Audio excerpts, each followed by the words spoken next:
Hello everyone, hope you all are fine.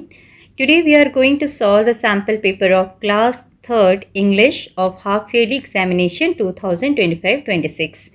तो यहाँ पर जो कॉम्पिटेंसी है वो है reading 5 marks, prose and poetry 5 marks, grammar 10 marks, creative writing 5 marks, spellings 5 marks, vocabulary 5 marks, handwriting 5 marks and total 40 marks.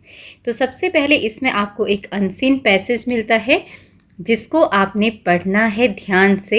At least 2 times you have to read, कम से कम आप उसे 2 बार पढ़िए ताकि आपको क्वेश्चंस के आंसर आसानी से मिल जाए। इस पैसेज को पढ़ने के बाद इस पर बेस्ड कुछ क्वेश्चंस आपको मिलते हैं, इसी पैराग्राफ में उसके आंसर होते हैं, तो उनको आप फाइंड आउट कीजिएगा। तो यहाँ पर जो पैराग्राफ दिया है इसको हम एक बार पढ़ लेते हैं। Aman loved his grandfather very much. Every morning he touched his grandfather's feet before going to school. One day his grandfather slipped while walking in the garden. Aman quickly held his hand and helped him sit. He brought water and called his parents. His grandfather blessed him with a smile. Aman felt proud because respecting and caring for elders is the best way to show love.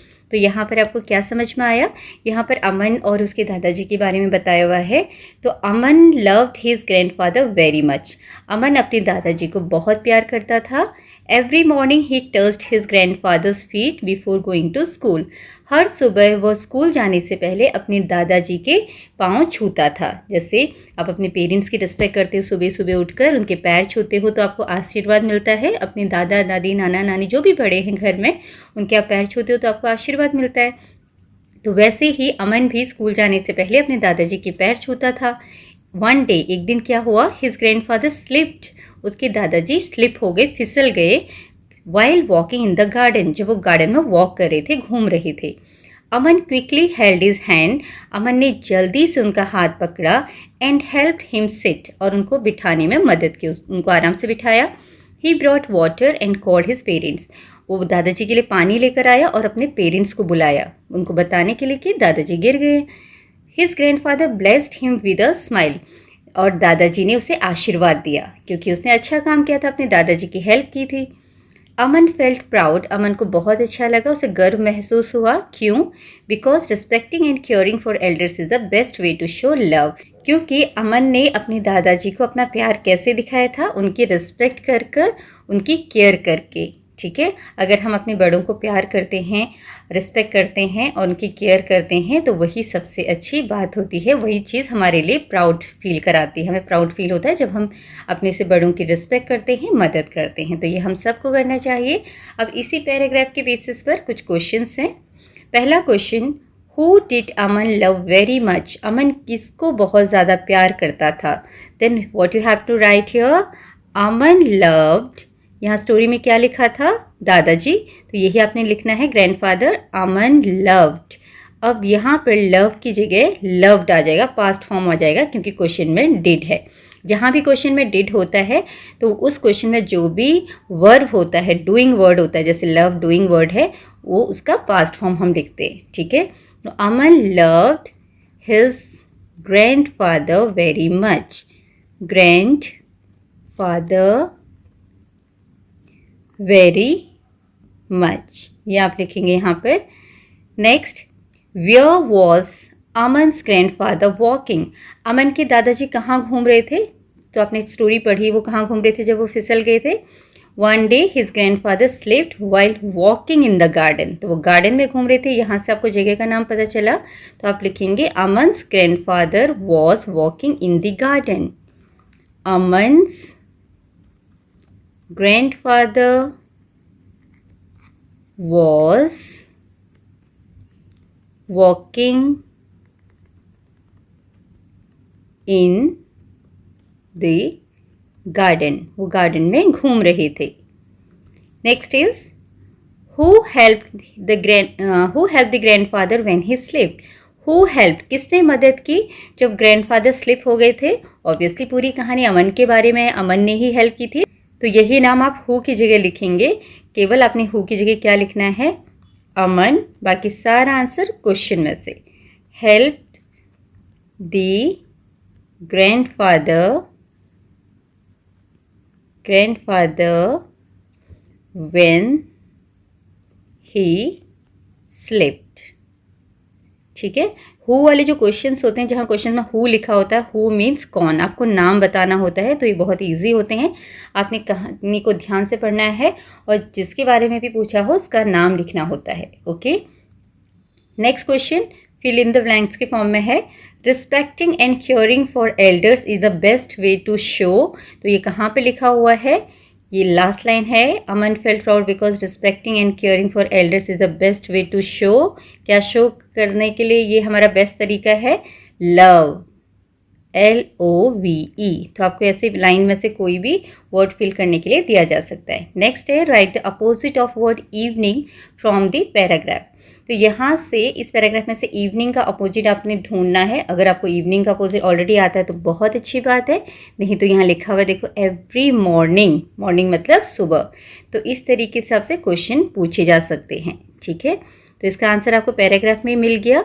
ऐसे ही कोई और question पूछा जा सकता है जिसका answer आपको जो ये पैराग्राफ दिया हुआ है उसमें ही मिल जाएगा। जैसे बहुत सारे क्वेश्चन बन सकते हैं। राइट द नेमिंग वर्ड्स, नाम वाले शब्द लिखो, जैसे कि अमन, ग्रैंडफादर, गार्डन, ये सब नेमिंग वर्ड्स हैं। ठीक है, तो ऐसे ही आपको इस तरीके से पूछा जा सकता है, जिसमें डबल एस वाला वर्ड बताओ कौन सा है, इसमें से लिखो। तो ये ब्लेस्ड में डबल एस है। इस तरीके से आप ढूंढ सकते हैं। डबल पी वाला ढूंढिए तो ये डबल पी वाला आप ढूंढ सकते हैं। So many questions can be asked from your paragraph. तो आपको जो भी पैराग्राफ दिया है उसमें जो क्वेश्चन दिए उनको ध्यान से पढ़िए और उनके आंसर्स पैराग्राफ में से ही ढूंढने की कोशिश कीजिएगा। Okay, next is prose and poetry. ये आपके जो चैप्टर्स हैं उसमें जो क्वेश्चंस होते हैं उसके बेसिस पर आपको क्वेश्चंस दिए जाते हैं, वही क्वेश्चंस मिलते हैं, उनके आंसर्स आपने अच्छे से लिखना है। पहला क्वेश्चन है व्हाट डिड बादल फेल इनटू। बादल कहाँ गिर गया था? बादल एक गहरे गड्ढे में गिर गया था। तो आप क्या लिखेंगे? बादल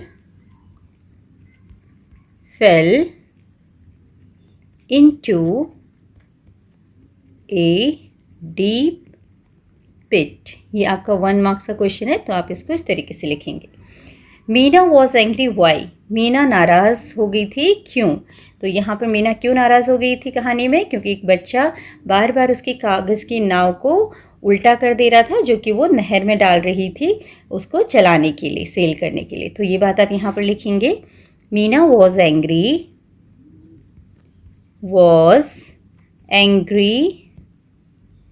because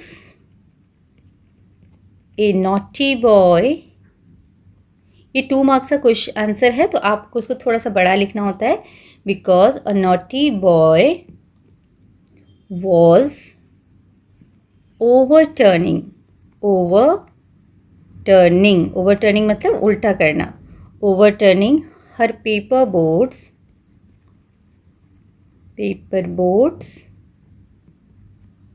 which she had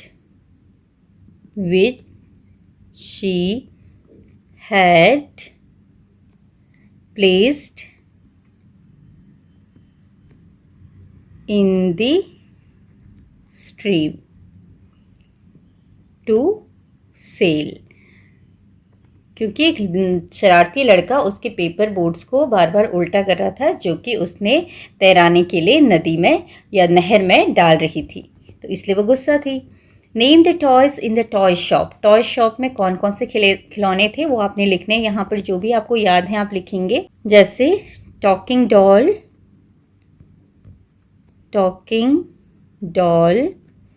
then soft toy, then wooden toy, लकड़ी के खिलौने भी थे, wooden toy, then toy train, एक टॉय ट्रेन भी थी, Vande Bharat train, then toy aeroplane था, देन टॉय एलिफेंट था, ELEPHANT, इसको NT कीजिएगा। देन वहाँ पर एक स्पिनिंग टॉप था, लट्टू, स्पिनिंग टॉप। तो ये बहुत सारे हो गए। ऐसे एटलीस्ट कम से कम आपको अगर नंबर्स दिए कि इतने लिखने हैं तो उतने लिखिएगा, और नहीं तो अगर कोई नंबर नहीं दिया है तो कम से कम जितने भी हैं 6, 7, 8 आप लिख लीजिएगा तो वो अच्छा रहेगा, ठीक है। और बाकी जैसे बोर्ड गेम्स थे और बैट एंड बॉल था, you can write that also. Next is grammar part. Fill in the blanks using he और शी। ही किसके लिए यूज़ करते हैं हम? जो बॉयज़ होते हैं, फादर होते हैं, अंकल, ग्रैंडफादर जो मेल होते हैं उन सब के लिए हम ही यूज़ करते हैं, और शी जो फीमेल होती है, ठीक है, लड़की, मम्मी, बहन, आंटी, इन सब के लिए हम क्या यूज़ करते हैं? शी। तो यहाँ पर देखो क्या लिखा है, Ram goes to school regularly. Ram regularly school जाता है। Days likes reading stories. अब यहाँ पर क्या आएगा, ही या शी? तो राम तो एक लड़का है तो उसके लिए हम क्या लिखेंगे? ही। ये अगली लाइन है तो फर्स्ट लेटर कैपिटल होगा। Sita always respect others. Sita हमेशा दूसरों की रिस्पेक्ट करती है। Days is a good girl. तो सीता लड़की है तो उसके लिए हम क्या लिखेंगे? She is a good girl, वो एक अच्छी लड़की है। Next, write plural of the words. Bus का प्लूरल बसेस। तो प्लूरल्स आपने जो भी सीखे हैं अपनी क्लास में वो आप यहाँ पर लिखेंगे। शॉप का शॉप्स। तो आपको इसके अलावा कोई और प्लूरल्स भी मिल सकते हैं, तो जितने भी आपको आते हैं प्लूरल्स आपके चैप्टर्स में हैं वो आप अच्छे से लर्न कीजिएगा। बसेस में ES लगता है एंड शॉप्स में केवल S लगता है प्लूरल बनाने के लिए। Okay, now prepositions. प्रीपोजिशन क्या होते हैं? जो किसी चीज़ की जगह बताते हैं कि वो कहाँ पर है। आपको ऑन, अंडर, बिहाइंड, इन, इनमें से सही प्रीपोजिशंस छांटकर यहाँ भरने हैं पिक्चर को देखकर। The toy car is dash the table. ये टॉय कार टेबल के कहाँ पर है? नीचे है। तो नीचे के लिए क्या लिखते हैं हम? Under, UNDER, under. The ball is dash the box. जो बॉल है वो बॉक्स के कहाँ पर है? अंदर में है। तो अंदर के लिए क्या लिखते हैं हम? In. The ball is in the box. Okay, next is fill in the blanks with A और AN। आपको A और AN यूज़ करके फिलअप करने हैं। तो AN कहाँ पर लगाते हैं हम? उन चीज़ों के आगे जो वॉवल वाले लेटर से शुरू होते हैं। वॉवल्स क्या होते हैं? A, E, I, O, U। तो वॉवल साउंड से शुरू होने वाले वर्ड्स के आगे हम A, E, I, O, U से शुरू होने वाले वर्ड्स के आगे हम क्या लगाते हैं? N। और A किसके आगे लगाते हैं? वॉवल्स के अलावा जो भी होते हैं उनको हम कॉन्सोनेंट्स बोलते हैं। कॉन्सोनेंट्स, इनके आगे हम इनसे शुरू होने वाले वर्ड्स के आगे हम क्या लगाते हैं? A। ठीक है, तो यहाँ पर देखते हैं हम क्या है। द मंकी वॉज ईटिंग बनाना। अब बनाना किससे शुरू हुआ है? बी तो वॉवल नहीं है तो इसका मतलब बी क्या है? कॉन्सोनेंट है। जितने भी लेटर्स बचे ना इन पांचों के अलावा वो सब कॉन्सोनेंट्स होते हैं। तो यहाँ पर बी कॉन्सोनेंट है तो हम क्या लिखेंगे? A. The monkey was eating a banana. Monkey एक बनाना खा रहा था। I saw elephant in the zoo. अब एलिफेंट वर्ड किससे शुरू हुआ है? ई से। स्टार्टिंग लेटर हमें देखना है ई से, और ई क्या है? वॉवल। देखो यहाँ पर ई वॉवल है तो इसके आगे क्या लगेगा? एन। यहाँ पर आप लिखेंगे I saw an elephant in the जू। जैसे ए और एन दोनों का मतलब एक होता है, एक चीज़ के लिए हम लिखते हैं, लेकिन हमें छांटना पड़ता है कि कहाँ पर ए लगेगा, कहाँ पर एन लगेगा। वो हम कैसे ढूंढते हैं?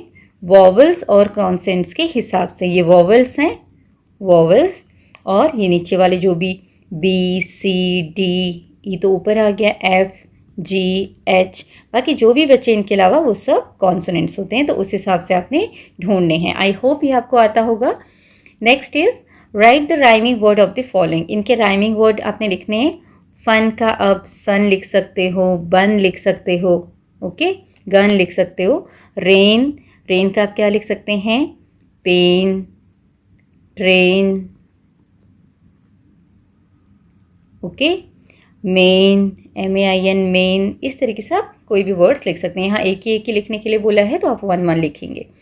Circle the noun in the given sentences. Nouns क्या होते हैं? नेमिंग वर्ड्स, नाम वाले शब्द। Name of any person, place, animal और thing.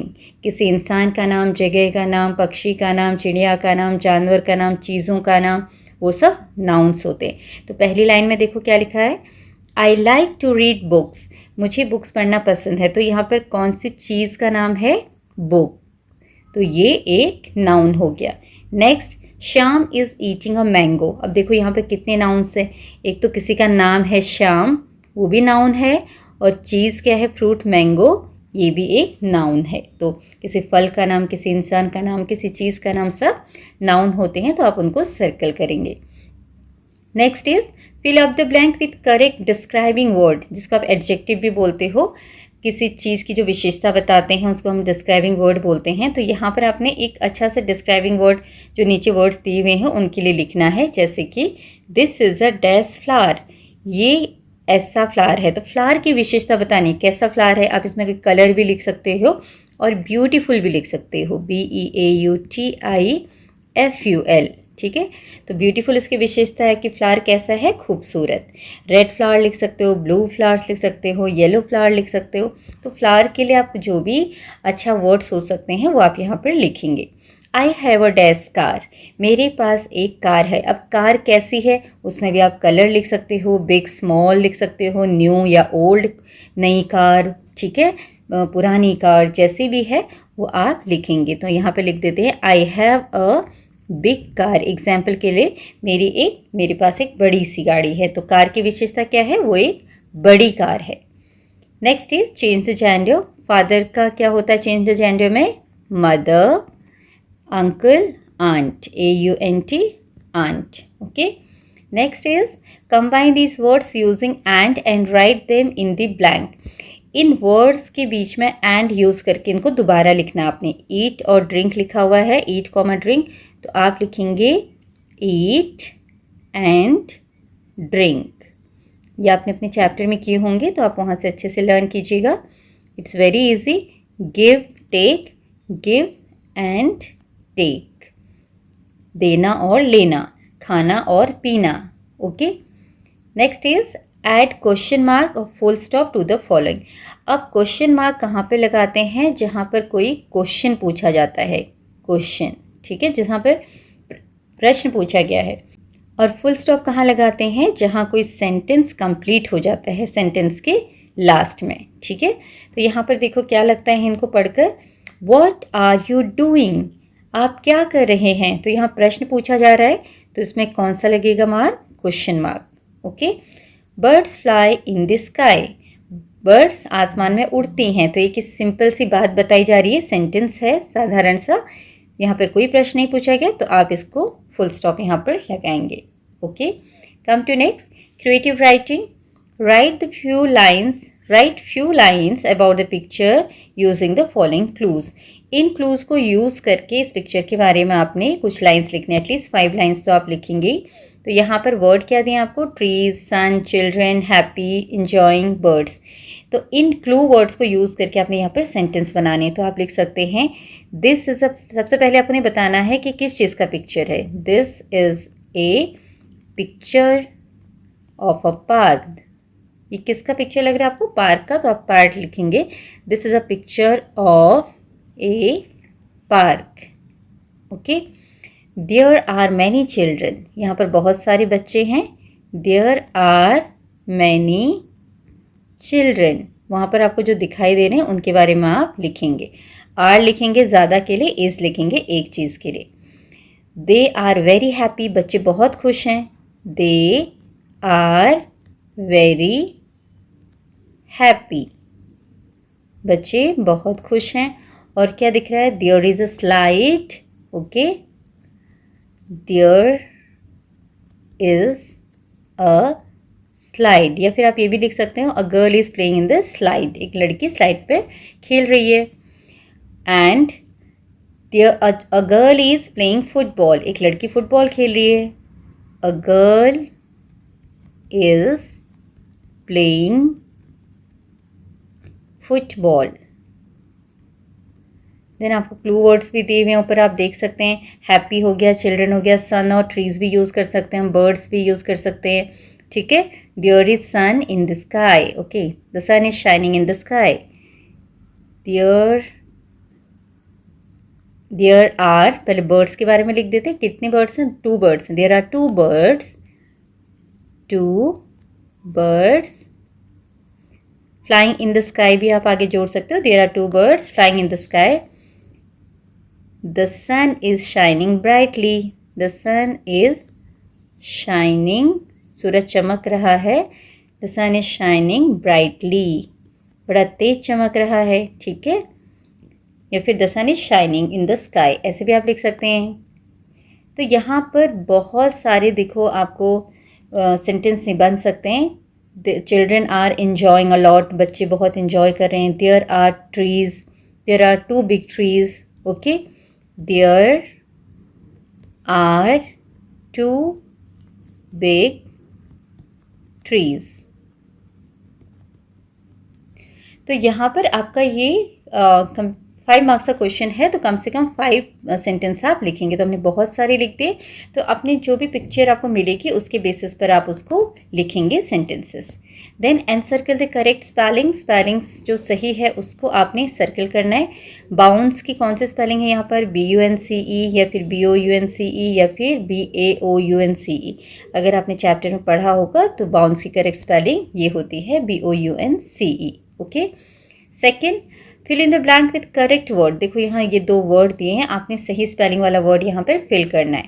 Do dash run on the road, do not run on the road. अब कौन सा नॉट आएगा, NOTE या NOT?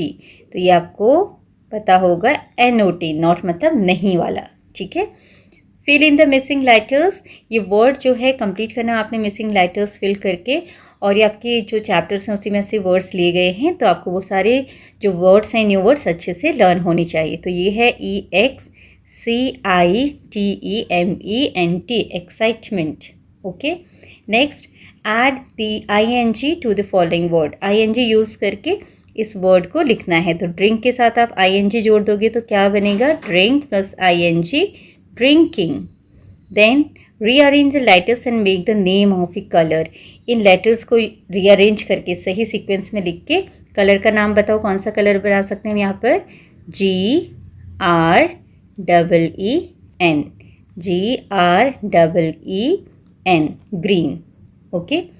Next is vocabulary, write the words in correct order to make meaningful sentence. इन words को sequence में लिखना है सही से, ताकि एक अच्छा सा सेंटेंस बन जाए। तो क्या है, अर्थ द राउंड इज, तो आप क्या लिखेंगे, द अर्थ इज राउंड, पृथ्वी गोल है। तो ऐसे आपको कोई और सेंटेंस मिल सकता है जिसको आपको ठीक करके लिखना होता है। तो आपकी क्लास के अकॉर्डिंग आपको मिलेगा जिसे आप समझ पाएँ। Next is make sentence with the given word, यहाँ पर एक वर्ड दिया है, इससे आपको कोई भी वाक्य बनाना है। जैसे वर्ड है वाटर, वाटर से आप बहुत सारे वर्ड बता सकते हो। Do not waste water, drink water daily, आपने रोज़ पानी पीना चाहिए, वाटर को वेस्ट नहीं करना चाहिए। And duck swim in water, duck जो है पानी में तैरती हैं। तो आप कुछ भी सेंटेंस वाटर से यहाँ पर बना सकते हैं। तो I am writing here, do not waste water, पानी को बर्बाद नहीं करना चाहिए, okay. Next, choose the correct meaning of the word pretty. एक वर्ड है प्रीटी, इसका मतलब क्या होता है, स्ट्रॉन्ग, ब्यूटीफुल या बिग। तो यहाँ पर प्रीटी का मतलब होता है प्यारा, ब्यूटीफुल, सुंदर, ठीक है। जो चीज़ अच्छी लगती है, ब्यूटीफुल लगती है, उसको हम प्रीटी भी बोलते हैं। Next is right the word with DOO। तो कोई भी वर्ड आपने लिखना है जिसमें DOO हो। तो यहाँ पर जैसे कि टूथ लिख सकते हो आप, TOOTH, टूथ। और क्या हो सकता है, बुक, BOOK, बुक, है ना। तो इस तरीके से बहुत सारे वर्ड आपके दिमाग में आ सकते हैं जिसमें DOO हो, तो वो आप यहाँ पर लिखेंगे। इसमें केवल एक वर्ड लिखने के लिए बोला है, तो जितना भी आपको बोला जाए वो आप लिखेंगे। Identify the silent letter in the given word. तो यहाँ पे देखिए वर्ड लिखा है KNIFE, ठीक है। स्पेलिंग क्या है, KNIFE, लेकिन हम इसको कैसे प्रोनाउंस करते हैं, नाइफ, नाइफ। के की तो आवाज़ ही नहीं आ रही है, कनाइफ नहीं बोलते हैं ना, क का साउंड नहीं आ रहा है। तो साइलेंट क्या है, जो शांत है, जिसकी आवाज़ नहीं आ रही है, के। तो के इज़ द साइलेंट लेटर। यहाँ पर हम इसको नाइफ बोलते हैं, के की आवाज़ नहीं आती, तो जिसकी आवाज़ नहीं आ रही वो वाला लेटर आपने लिखना है साइलेंट लेटर। तो यहाँ पर के है। Last is hand writing part. यहाँ पर आपको एक पैराग्राफ मिलता है जिसको आपने बहुत सुंदर हैंड राइटिंग में लिखना होता है, उसके लिए आपको 5 मार्क्स मिलते हैं। तो यहाँ पर आप इसको बहुत अच्छे से लिखिएगा ताकि आपके मार्क्स मिस ना हो, ओके। तो इस तरीके से आपका सैम्पल पेपर कंप्लीट होता है। आई होप इसमें जो भी चीज़ें आपको बताई गई हैं, सिखाई गई हैं, वो आपने अच्छे से सीखी होंगी and I expect it will help you in your exams. Thank you for watching.